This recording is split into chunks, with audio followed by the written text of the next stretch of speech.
Good morning, class. And today we'll continue once again with the chapter Silk Road.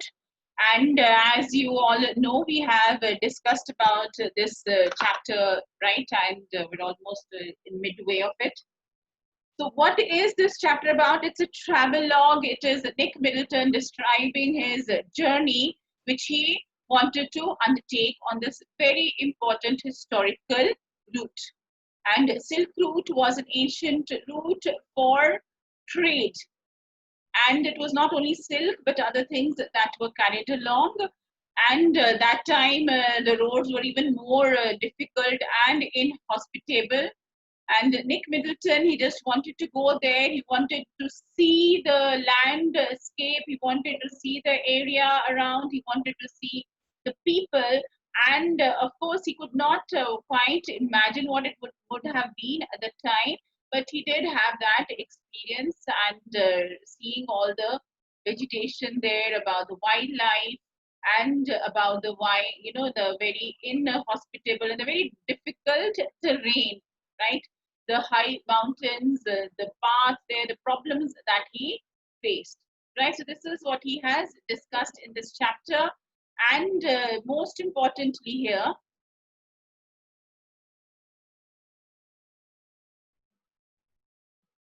he also wanted to go to Mount Kailash and Lake Mansarovar to perform the Kora or the Parikrama of the lake, right?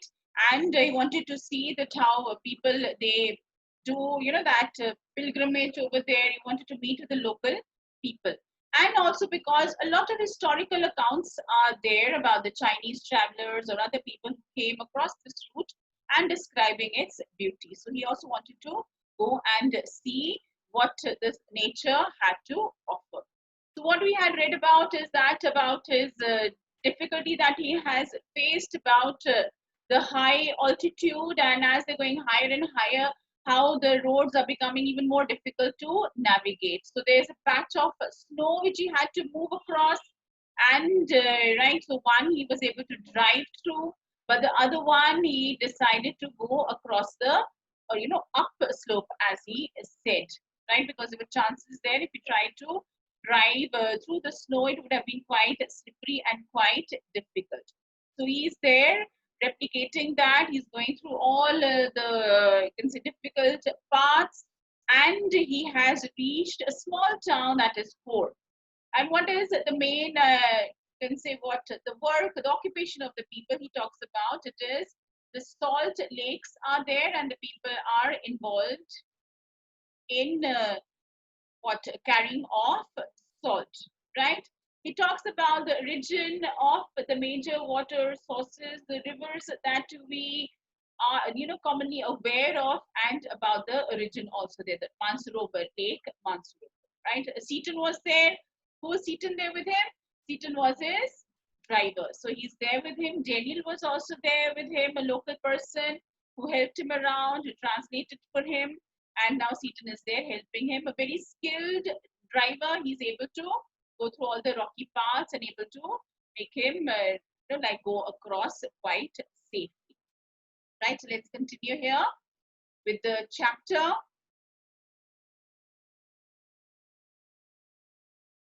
So they've had to repair the tires, and Seaton is gone to repair. And in the meanwhile, he has asked the writer here, Nick Middleton, to go and have a cup of tea. So they've reached a small town of Hor, and although he does not find that place very active, and he finds it very dull and miserable, it's sad look around it. And what also disappointed him even more was this huge mound and piles of garbage that he could see. So people, they're traveling on this route, and as they travel, what do they leave behind? The lots of waste they leave behind, which really spoils the beauty of the place. And so he's there sitting in one of the cafes that are there. It's a very small building, and not very well maintained and taken care of. So he's just sitting there and having his tea while Seaton is there getting the tires repaired. Okay. I was served by a Chinese youth in military uniform who spread the grease around my table with a filthy rag before bringing me a glass and a thermos of tea. So he talks about that. It's how the town of Hor there, the small cafe. He was served by this Chinese person there, and he was not very happy. He had this rag in his hand, and instead of cleaning the table, it seemed as if he made it even more dirty. Right? Half an hour later, Seaton relieved me from my solitary confinement. Solitary, alone, confined. He was forced to sit there alone, and so now Seaton has joined him back. And we drove past a lot more rocks and rubbish westwards out of town towards Mount Kailash. So they're driving towards Mount Kailash. And as they drive by, they see more rubbish. They see a lot of rocks over here.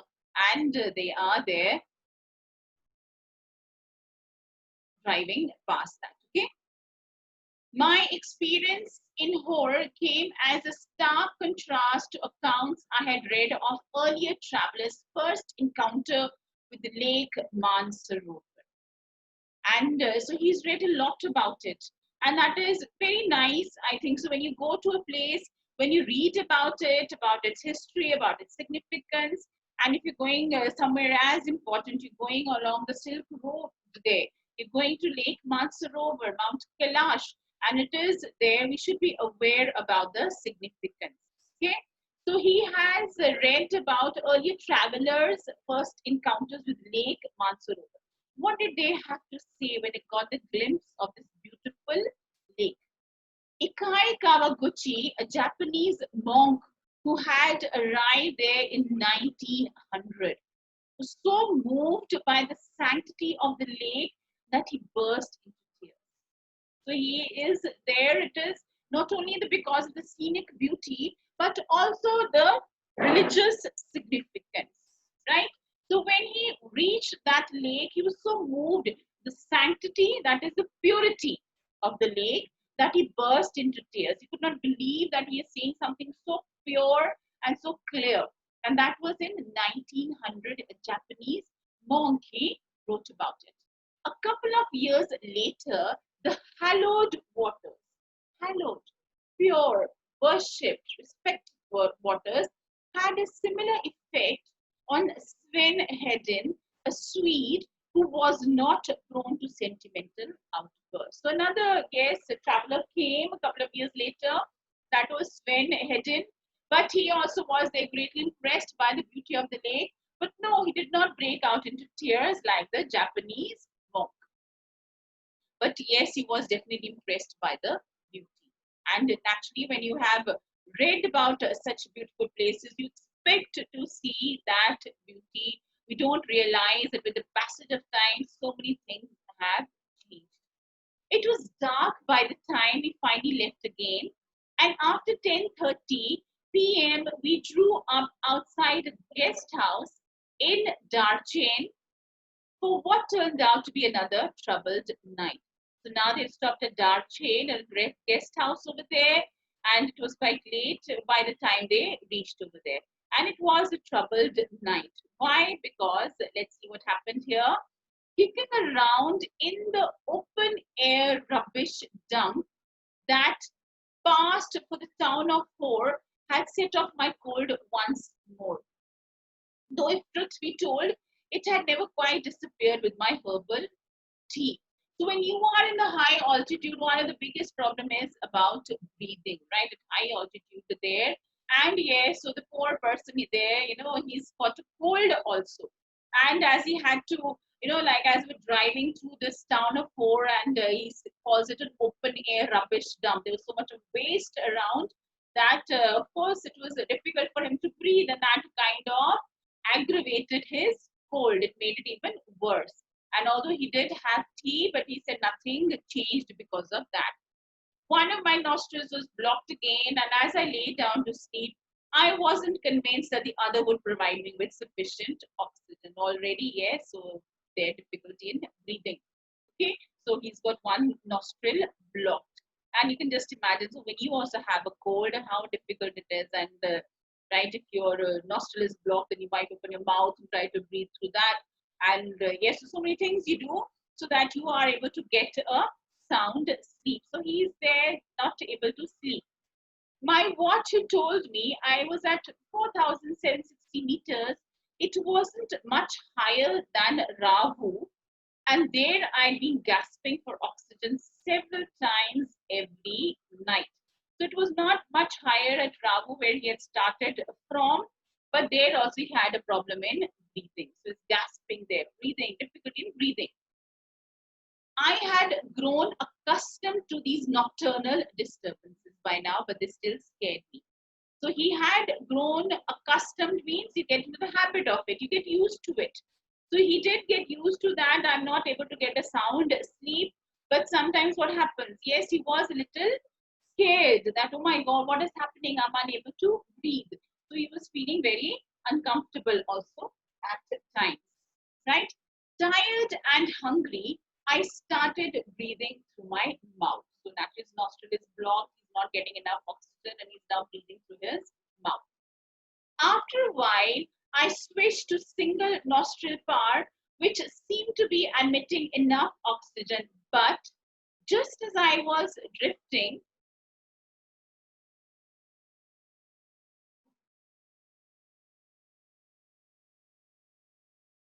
off, I woke up abruptly. Something was wrong. My chest felt strangely heavy and I sat up. And now he's, like was about to sleep, but once again he just woke up with, a start all of a sudden, and he was feeling a little uncomfortable. What was that? He felt his chest was very heavy, and he just woke up once again because with one nostril he was finding it difficult to breathe. And as he sat up, strangely, that sudden movement that cleared my nasal passages almost instantly and relieved the feeling in my chest. Curious, I thought. So he was feeling uncomfortable, was unable to breathe properly and unable to sleep. So all of a sudden he just got up, and with a sudden movement, as he sat up, he felt that his nasal passages, the nose, the nostrils, he kind of cleared up and he was able to feel a little relieved and he was started breathing normally. So he's quite surprised. I laid back down and tried again. Same result.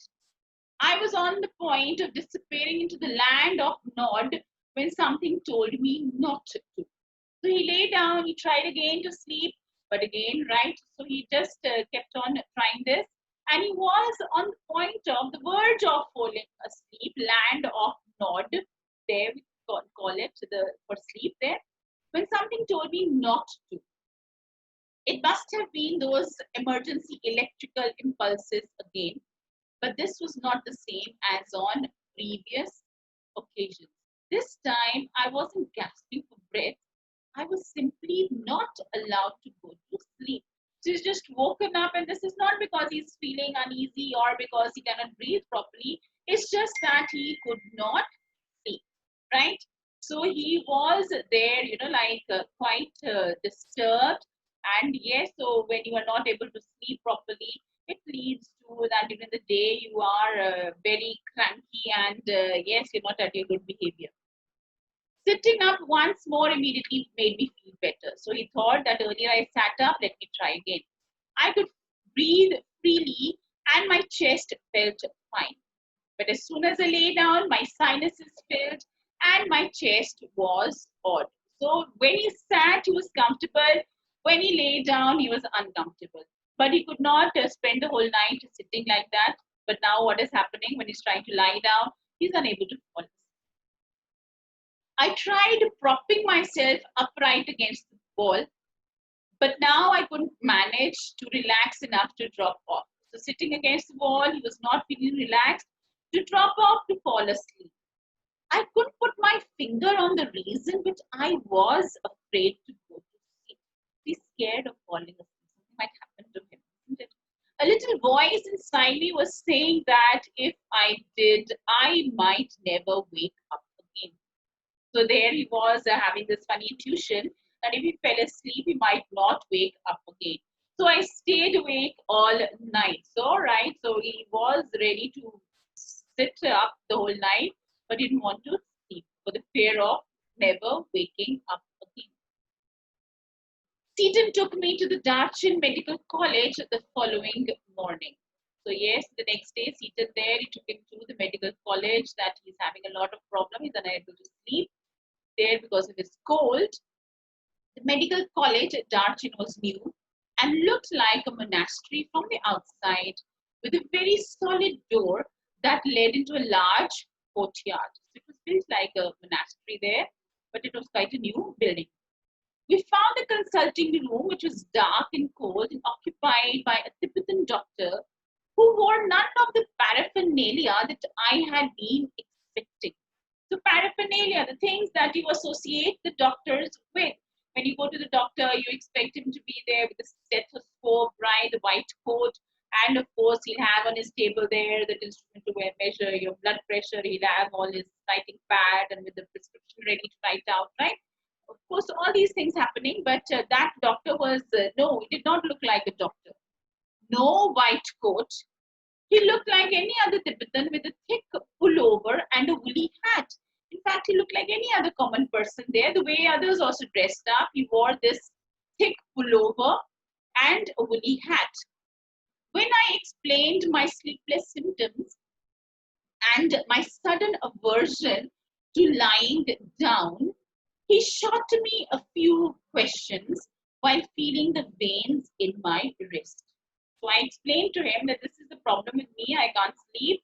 And he said, yes, it is the things there. Like, of course, he would take his wrist and giving him the reason or telling him what problem he has. It's a cold, he said, finally, through Seaton. Please look at this. Through Seaton. Seaton is there translating for him. Yeah, a cold and the effects of altitude. I'll give you something for it. So because of the traveling, it could be that he had done cold there. All those things together made him very uncomfortable and he was unable to.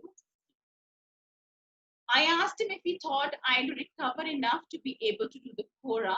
Oh yes, he said you'll be fine. He's saying I hope I'll be better and my cold would be better because I want to perform the Kora. Now, what is the Kora?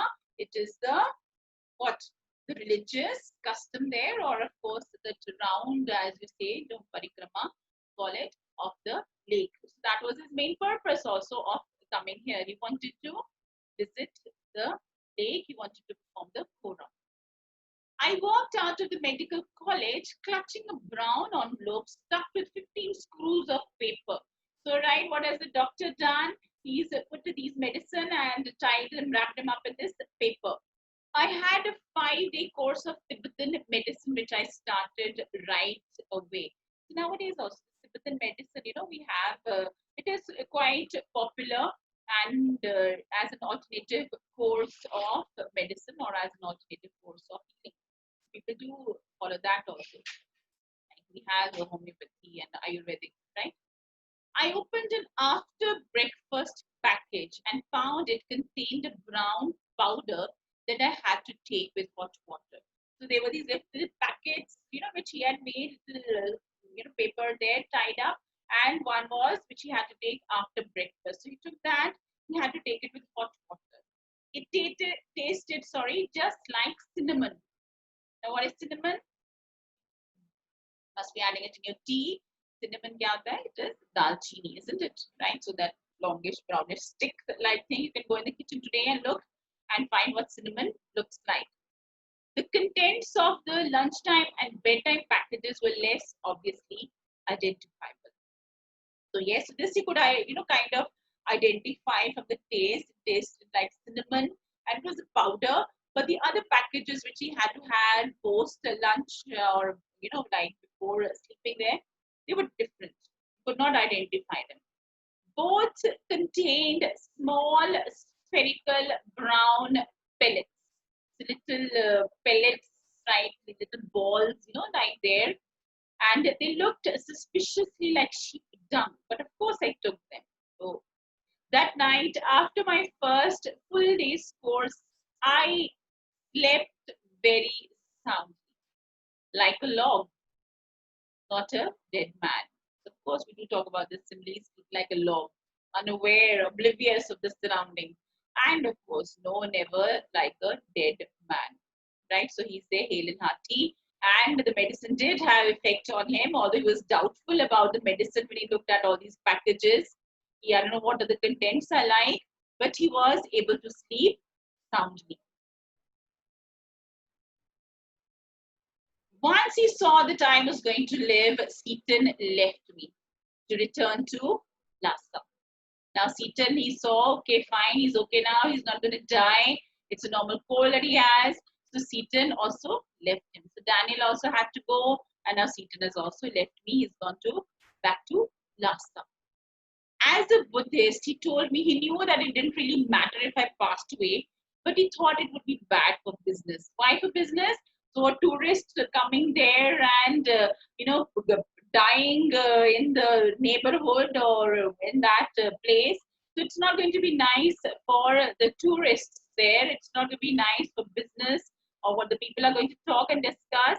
But yeah, as Buddhists, of course, they are there talking about death as just passing on a stage, another phase here, right? So he thinks that it is going to be bad for business, right? People hear about it, it might stop them from coming. Darchin did not look so horrible after good night's sleep, right? So he's woken up, he's feeling better, and now things are looking better around him also. It was still dusty, partially derelict, like not very well taken care of and punctuated by heaps of rubble and refuse.